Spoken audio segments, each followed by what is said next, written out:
Ayan mga kalamons. Ayan coconut flatbread yata. Ayan. Pero trial lang to. Hindi ko pa alam kung tama siya. Or baka kailangan pa ng maraming flour. So yun mga kalamons. Huhusgan yung gawa ko. Diba?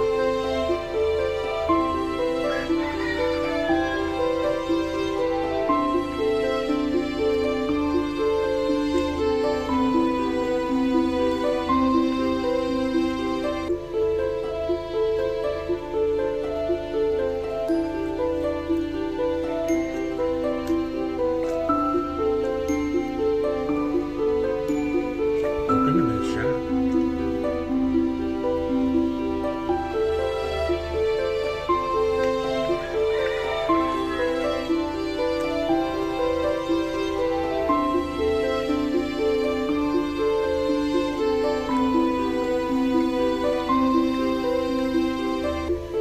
Tapos dapat tinapay ito. Pero yung ginawa ko sa flat grill.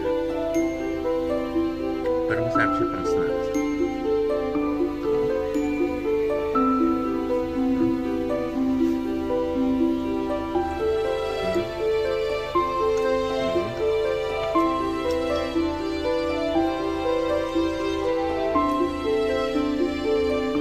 Okay siya. Walang yes po. Okay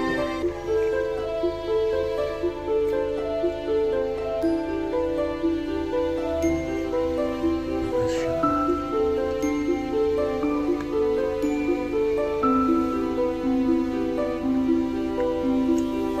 Pan-Bisaya sana to.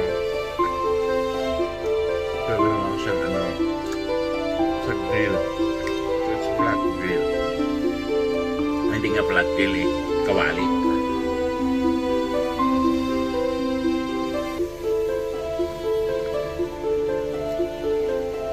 Wala siyang kalasa eh.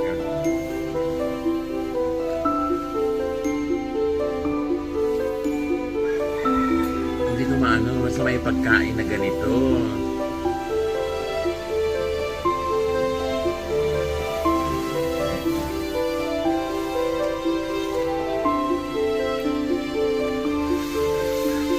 Masarap siya.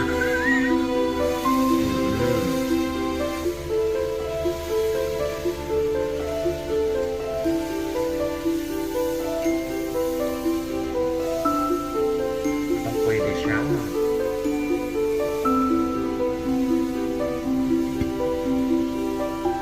Tingnan ko kung ano siya.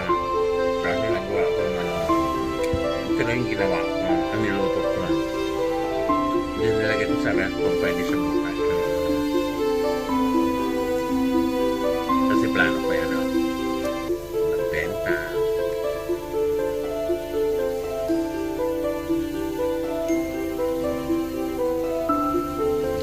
Ito may pagkain na yung binibenta sa parang in between ng tinapay at saka bitcho-betcho.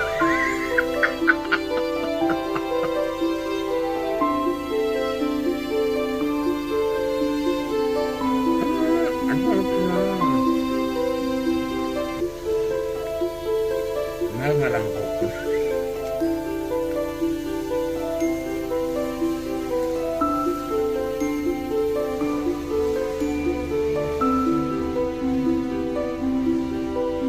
Hindi ko alam kung pwede siyang lalagyan ng whipping cream din ngayon. We'll see. In the near future.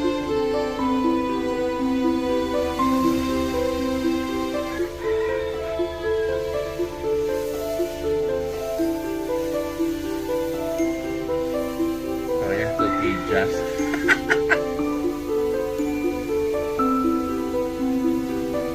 Parang coconut tortillas.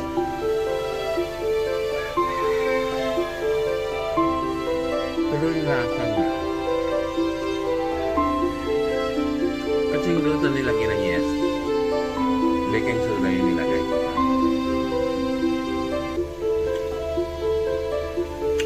Kasi gusto ng medyo chewy.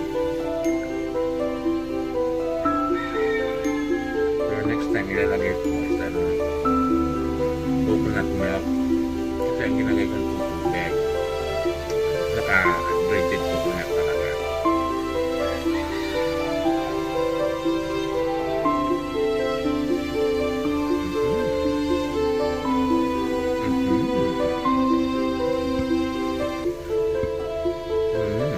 Pang-apat na siya.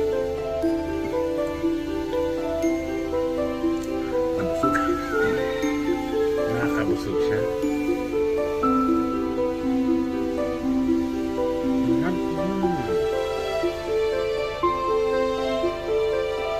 Masarap siya kape.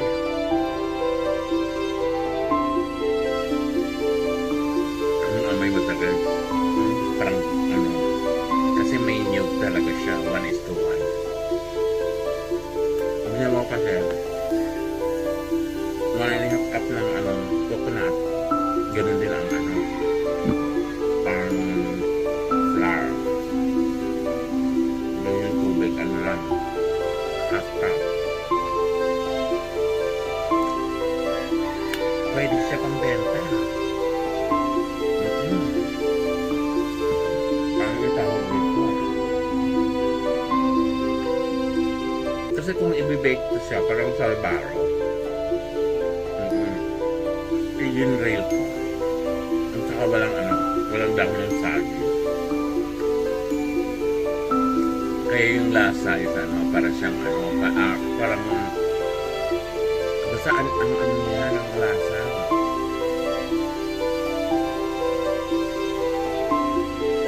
Baking soda kasi nilagay ko. Baking powder. Pero kung may gusto ko siya maging chewy ng konti, lagyan ko ng yeast. Okay. Sayang. Pero meron pa akong kalahati doon.